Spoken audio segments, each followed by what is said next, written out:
مسرور Sughra, assistant professor CM college Darbhanga, شعبہ اردو۔ اب دیکھیں آج ہم جس موضوع پہ گفتگو کریں گے وہ ہے فن داستان گوئی کے حوالے سے داستان گوئی کی روایت۔ اب دیکھیں کہ داستان گوئی کا دہلی میں سب سے زیادہ چرچا رہا اور یہاں داستان گوئی کے فن کو ایک پرفارمنس آرٹ کے طور پر رواج دیتے ہوئے داستان کے بیانیہ اظہار کو خلقی اور نیا رنگ عطا کیا، اور یہ فن ارتقاء کی منازل طے کرتا رہا۔ اور روایت ہے کہ ایک نشست میں میر تقی میر نے بھی داستان گوئی کے جوہر دکھائے تھے۔ داستان سے اپنی گہری دلچسپی کا اظہار اپنے خطوط میں ملتا ہے، مگر غدر کے ہنگامے کے بعد داستان گوئی کا فن اٹھ کر لکھنؤ چلا گیا، اور پھر یہ فن اودھ اور رامپور کے دربار میں داستان گویاں کے نام سے معروف ہوا۔ اس کے علاوہ مرثیہ گوئی کے زیر اثر داستان سرائی میں حرکات اور سکنات، لب و لہجہ اور اعضاء اشارے اور جنبش سے داستان گوئی میں تنوع پیدا ہوا۔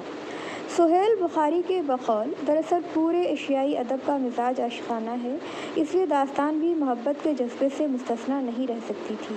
داستان کے ہیرو کے لیے ضروری ہے کہ اس کے لیے کسی ایسی ہستی کا انتخاب کیا جائے جو مافوق الفطرت عناصر اور کم سے کم اعمال، وزراء اور امراء کی شکل میں پیش کیے جائیں، کیونکہ ہیرو کو عوام سے بالاتر اور محکم تر پیش کیے جانے کی کوشش کی جاتی ہے۔ ہیرو میں چند انتہائی صفات ہوتی ہیں، وہ بے پناہ حسن کے ساتھ ساتھ وفا کا پتلا بھی ہوتا ہے۔ ہیروئن عاشق کے لیے یہاں تک اصرار کرتی ہے کہ والدین کو چھوڑ کر اس کے ساتھ فرار ہو جاتی ہے۔ داستان بشن و منیشا میں منیشا کی جرأت مندانہ صلاحیتوں کی بنا پر روایتی اقدار کے باوجود اپنے عاشق کے لیے ہمت و جرأت کا اظہار ملتا ہے۔ دیو دیونی اور بھوت پریت کا ذکر تقریباً کسی نہ کسی صورت میں کم و بیش ہر داستان میں ہوتا ہے۔ یہ ایک ایسی آتشی خلقت ہے جو عموماً مشاہدے میں نہیں آتی، مگر ان کا وجود تحریر و تقریر میں موجود ہوتا ہے۔ گویا آنکھوں سے نہیں دیکھا، کانوں سے نہیں سنا ہے، ذہنوں میں ان کا وجود جاگزی ہے اور انہیں غیر معمولی قوتوں کا حامل سمجھا جا سکتا ہے۔ داستانوں کے پلاٹ میں زیادہ تنوع نہیں ہوتا، تمام قصے کے کچھ ان خطوط پر چلتے ہیں کہ ہیرو کسی مقصد کو حاصل کرنا چاہتا ہے، اسے راہ میں بہت سے حوادث، دشواریوں اور مشکلات کا سامنا کرنا پڑتا ہے، تمام مصائب کا وہ مردانہ وار مقابلہ کرتا ہے اور فتح یاب ہوتا ہے۔ جہاں تک داستان کی اصل غایت کا تعلق ہے، وہ کہانی کی غایت سے مختلف نہیں۔ زیادہ تر داستانوں کے موضوعات ہلکے پھلکے عشقیہ و تفریحی ہوتے ہیں۔ کچھ داستانیں ایسی بھی ہوتی ہیں جن میں اخلاقی آموزی، تہذیب نفس، عالمانہ دقیقہ سنجی، مذہب اور تخلیق پر زور دیا جاتا ہے، لیکن یہ تمام باتیں ثانوی حیثیت رکھتی ہیں اور داستان کی اصل غایت میں ان کا شمار نہیں ہوتا۔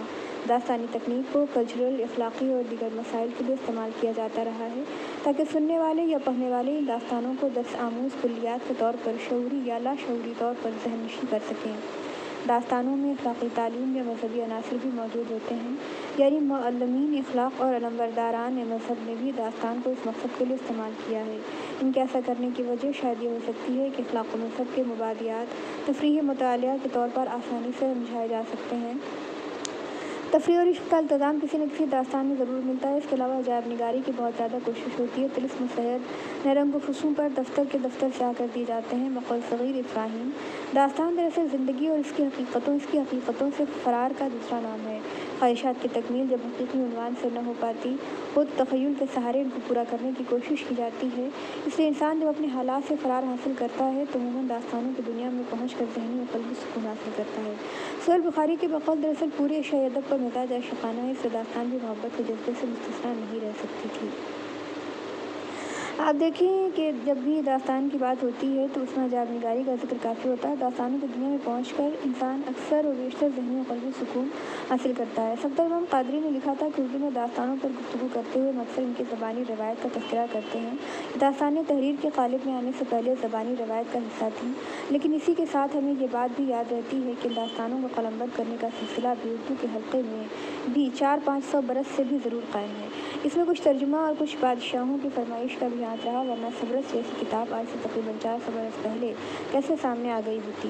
سچائی یہ ہے کہ ہماری موجودہ نسل داستانوں کو تحریری شکل میں ہی پڑھتی رہی ہے اور ان کے الفاظ یا داستانی روایت کا مکمل عرفان ہم نے کتابوں کے مطالعے سے کیا ہے۔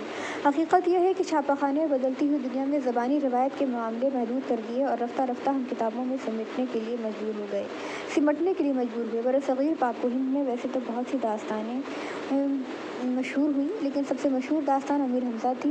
جب اسے فارسی سے اردو میں ترجمہ کیا گیا تو وہ بہت پھیلتی چلی گئی۔ 19ویں صدی کے آخر میں جب داستان امیر حمزہ کو چھپوانا شروع کیا گیا تو اس کی کوئی 46 جلدیں بنیں۔ داستان امیر حمزہ کا ہی ایک ٹکڑا ہے طلسم ہوشربا، جو 9 جلدوں پر محیط ہے۔ ان 46 جلدوں کو اکٹھا کرنے اور پڑھنے اور تنقید کرنے کا کام بھارت کے نقاد شمس الرحمن فاروقی صاحب نے کیا۔ قصہ گوئی کے بارے میں اشفاق احمد کا کہنا تھا کہ داستان گوئی کا کمال یہ تھا کہ بڑے بڑے مجموعوں میں داستان گو اپنی داستان اگر شروع کرتا تھا تو لوگ شہزدہ حالت میں سے سنتے تھے۔ وہ اپنی کہانی شروع کرتا تھا، درمیان میں فرض کریں بادشاہ کا ذکر آیا تو مجموعے میں سے ہی ایک شخص بادشاہ کے لباس میں ملبوس بادشاہ کی کہانی شروع کر دیتا تھا۔ پھر فرض کریں ذکر آیا ملکہ کا تو ایک شخص ملکہ کے لباس میں موجود ملکہ کی کہانی شروع کرتا تھا۔ گویا داستان گو حضرات نے ایسا ڈرامائی تاثر قائم کیا تھا جسے ایک زمانے تک عوام میں پذیرائی ملی۔ میر باقر علی اردو داستان گوئی اور دلی کی تہذیب کے آخری نشانی تھے۔ داستان گوئی کے فن میں میر باقر علی نے خصوصی شہرت حاصل کی تھی۔ یہ فن انہیں اپنے ننھیال سے ملا تھا۔ ان کے نانا میر امیر علی اور ماموں میر کاظم علی کا تعلق دہلی دربار سے تھا۔ یہ دونوں مانے ہوئے داستان گو تھے۔ یہ 1890 میں دہلی میں پیدا ہوئے۔ والد کا نام میر حسن علی تھا۔ کم عمری میں والد کے انتقال کے بعد ننھیال میں پرورش پائی اور غالباً نانا اور ماموں کے ساتھ محفل داستان سرائی کی محفلوں میں شرکت سے بچپن ہی سے داستان گوئی سے رغبت پیدا ہو گئی اور ایسی رغبت پیدا ہوئی کہ اس فن میں امام کا درجہ پایا۔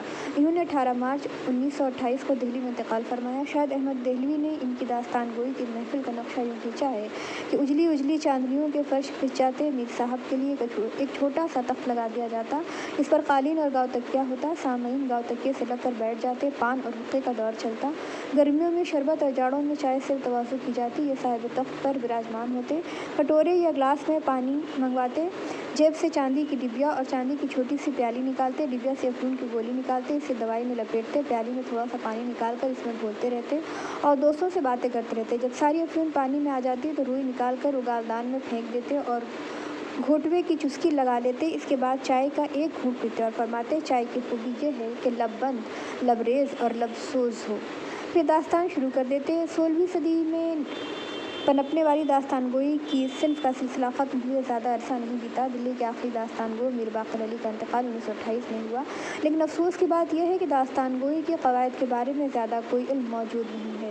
داستان گوئی سے متعلق مرزا اسد اللہ خان غالب کا خیال ہے کہ داستان طرازی من جملہ فنون سخن ہے۔ سچ ہے کہ دل بہلانے کے لیے اچھا فن ہے۔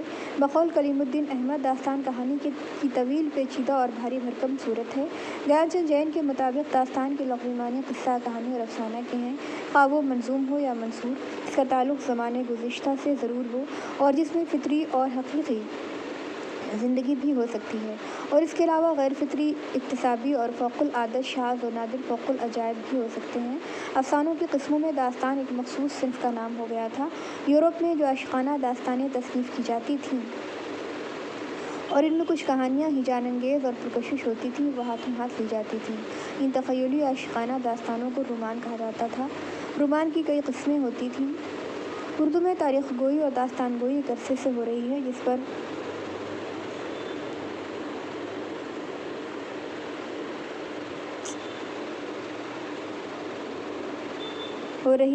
فارسی ادبیات کا خاصا اثر دکھائی دیتا ہے۔